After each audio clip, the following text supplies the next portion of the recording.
مرد کا کام عورت کو سمجھنا نہیں، اس کو محسوس کرنا، اس کی حفاظت کرنا ہے، اور یہ باتیں عورت کو برے سے برے حالات میں بھی جینے کا حوصلہ دیتی ہیں۔ عورت کی وفاداری اس وقت پتہ چلتی ہے جب مرد کے پاس کچھ نہ ہو، اور مرد کی وفاداری اس وقت پتہ چلتی ہے جب مرد کے پاس سب کچھ ہو۔ حیا اور وفا اگر کسی عورت میں ہے تو اس سے بڑھ کر کوئی دوسری عورت کبھی بھی خوبصورت نہیں ہو سکتی۔ مجھے یہ احساس بہت سکون دیتا ہے کہ قیامت کے دن ہر چیز کا حساب ہونا ہے۔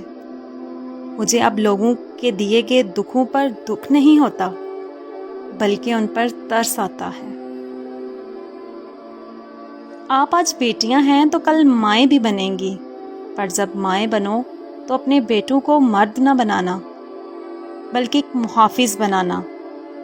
محافظ ایک بیٹی کا، ایک بہن کا، ایک بیوی کا یا ماں کا نہیں، محافظ بنانا ایک معاشرے کا، جہاں سب عورتیں محفوظ ہوں اس کی درندگی سے۔ مرد کو کمانے کے قابل اس کے والدین بناتے ہیں، مگر حق اس کی کمائی پر صرف بیوی اپنا سمجھتی ہے۔ بے حسی کہہ لیں یا بے قدری کہہ لیں، مگر انسان نے ہمیشہ اپنے خیر خواہ کو اس کے چلے جانے کے بعد ہی پہچانا ہے۔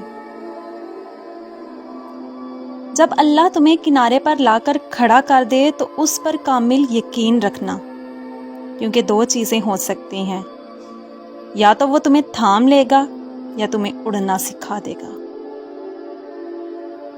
جو انسان بہت لڑنے کے بعد بھی آپ کو منانے کا ہنر رکھتا ہو تو سمجھ لینا کہ وہ آپ سے بے پناہ محبت کرتا ہے۔ بہتر انسان عمل سے پہچانا جاتا ہے، ورنہ اچھی باتیں تو دیواروں پہ بھی لکھی ہوتی ہیں۔